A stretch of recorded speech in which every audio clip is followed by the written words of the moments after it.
So having traced out my front pattern, I will, or with tracing wheel, then I'll use my pencil to mark it, to bring it out for us to see well. This is my chest line. Although you may not see it, but that's why I'm using this is my bust point.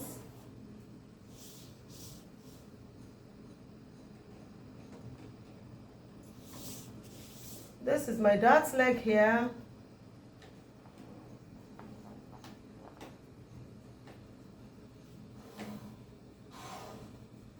And the 1/2 inch on both sides.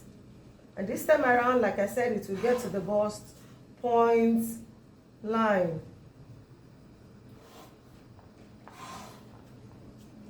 Now, I'll mark my arm side and connect like this.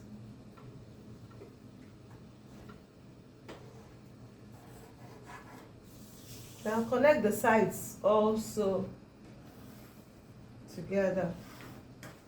Now, I'll trace out my back pattern as well.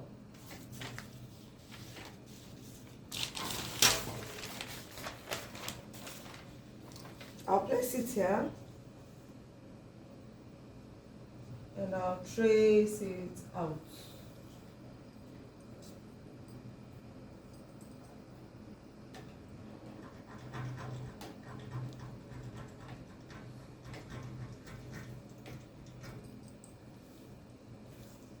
Now, I'll trace out the neckline. I'll trace out the neckline. Trace out the shoulder slope.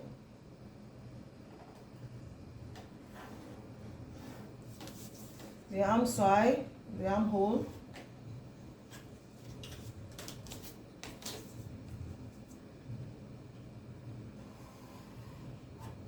My chest line. The only thing I didn't trace out was my dart. Then I will now start to impute some things on the back here.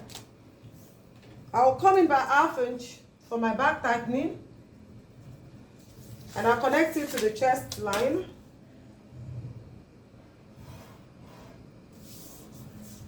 That width now, I'll come in by 3.75 because my nipple to nipple measurement is 7.5. So 7.5 divided by 2 will give me 3.75.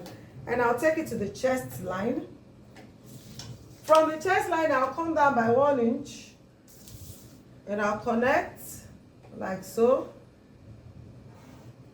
Then on both sides, I'll come in by 1/2 inch here. And I'll connect it.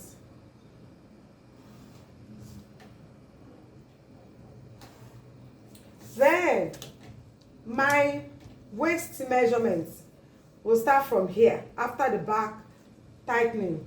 So that will be 29 divided by 4, 7.25, plus the 1/2 inch dart intake, which is 1 inch that I took here. So that will give me 8.25, and I'll connect it.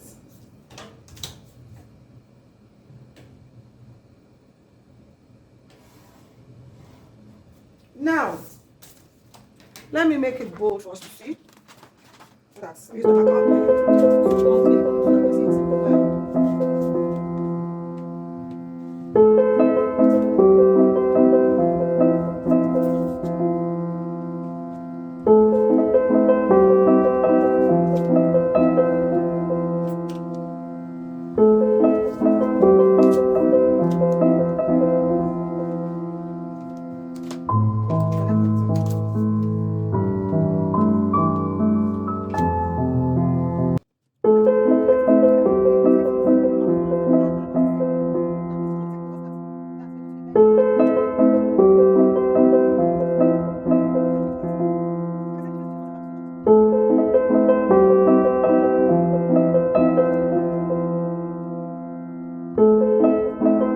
the difference between the front and back is 2 inches.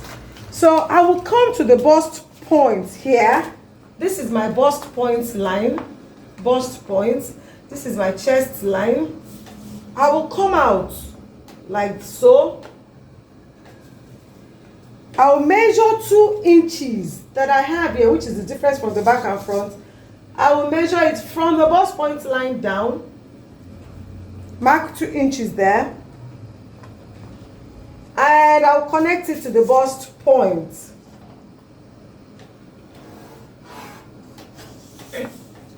I will find the center of this dart, and that will be 1 inch here, center of it. I'll connect it like so. Then from the center, I'll come out by 1/2 inch. I'll mark. Then I'll use my ruler to connect to the bust or the chest line.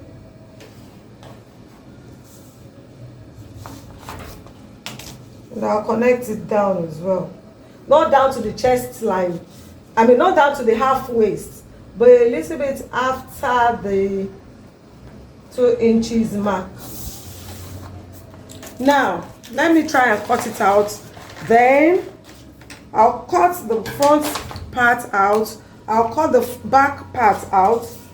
Then, I will now show us how, when we connect it, will the side seams or the sides will be equal.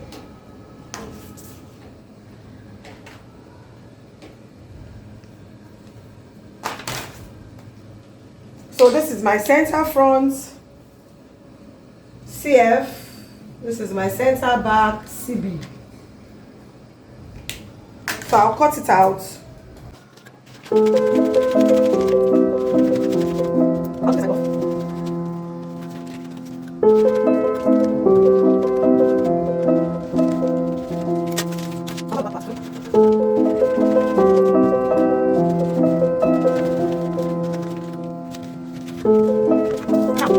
We have it here now. Now there's a rule in pattern drafting. Whatever that, anywhere you close a dart, you must definitely open another dart. So now in this case, for us to close this side dart or this bust dart, to make it equal, because it's when we close it up like so,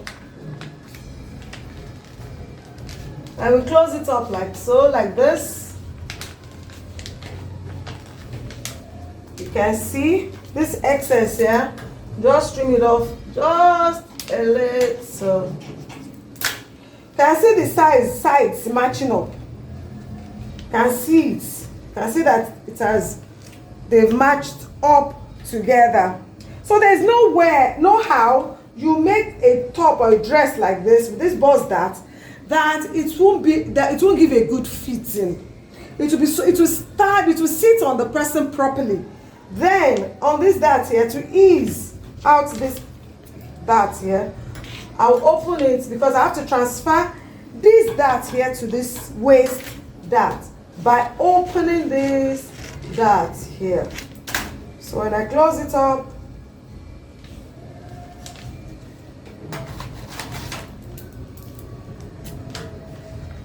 it's open. You can see. See the beauty of it all here. So that's that for our side or bust dart technique. That is how you achieve or you get your bust dart technique. So I hope to see you in the next class, where I'll be taking us on how to get our full scale or how to draft our full scale bodice block with our side bust, with our bust dart technique as well.